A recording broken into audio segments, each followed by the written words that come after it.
Hey everybody, just want to say thanks for checking out the Bigfoot mapping project. I started this with the intent of using data to find Bigfoot from crowdsourced information. So if you get out there and you see or hear anything that you think is Bigfoot, go ahead and jump on the website and submit your sighting. The next thing I want to go through is reviewing how to use the map, because I've built in some cool tools that I think will make exploring the data a lot easier, a lot more fun, and you'll be able to get a lot more out of it. So let's check it out.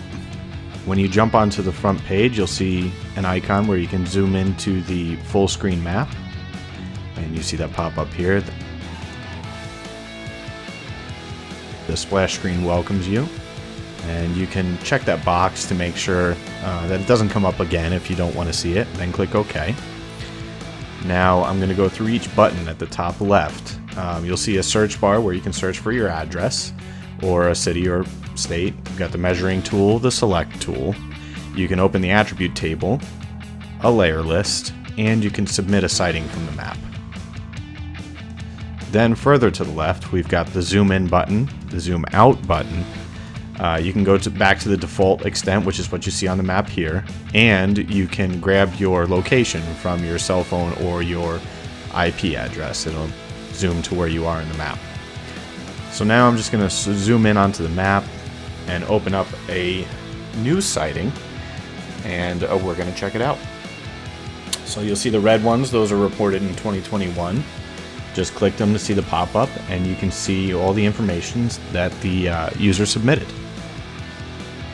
To zoom in a little further, you can click zoom to. It'll zoom in a bit more. You can keep clicking it, and the map actually zooms in pretty far. There's some other built-in features, but mainly just click the point to read the information or open the attribute table from there. Next, we're going to take a quick run-through of the measuring tool.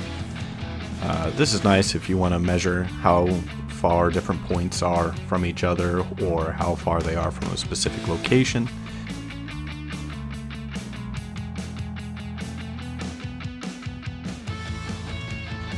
It's pretty easy. You just select the measuring tool and click two different points on the map, and it tells you how far apart they are.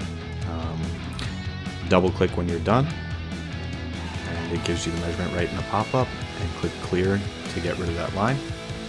And then you can close out of the menu by Xing out at the top right hand corner. Next, we can select multiple points in a map. It's pretty easy. You just go to the section on the map where you want to select the points, pick the layer you want to select, draw a box, and it will select the point. You'll see the little one next to the new sightings. You can flash that point, which is pretty neat to see where it is on the map. And you can also zoom to or create a layer, show the pop-up, or view the selected points in an attribute table. To see what's selected, open the attribute table, and you can see everything that you've got selected. Now, if you clear the selection, all of the points in the map will show up in the attribute table, and you can read them from the table. So we'll zoom back to the default extent, and now you'll notice that all of the points that are in the screen show up in the attribute table. Pretty handy, so you don't have to go clicking around. You can actually click the row to highlight the point in the map. It's a nice functionality if you want to go from table to map instead of map to table. The next feature we're going to look at is the layer list. So I'll just zoom in here. Click the layer list, and here you can see what the layers are, what their symbols are, what they mean. Disable the pop-up if you don't want to use it. Change the order of the layers in the map, turn them on and off, and just have a general feel and a little bit of control over what's going on in the map, so that it's not just a display feature, you have interaction with this map. And finally, you can submit a sighting. So you just click that button and click the hyperlink, and that will bring you to the form where you submit your sighting. And the most important thing is the location.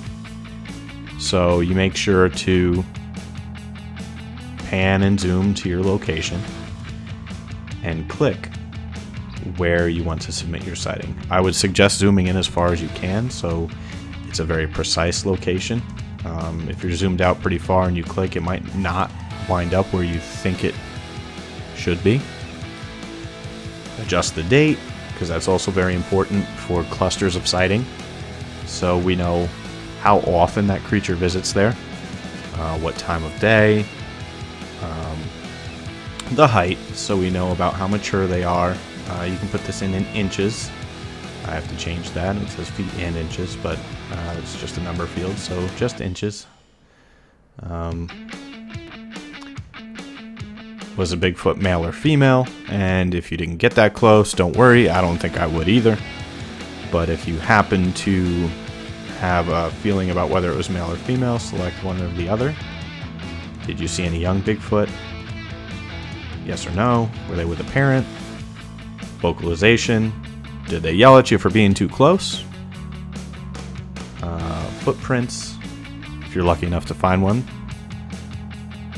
And you can attach pictures. Describe your encounter.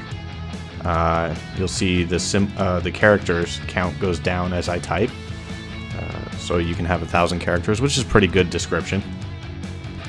Enter your email and accept the disclaimer, then click submit.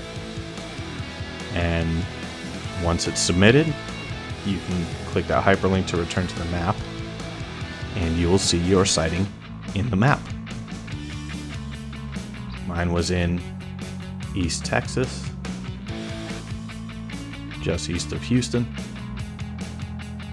in Big Thicket National Preserve.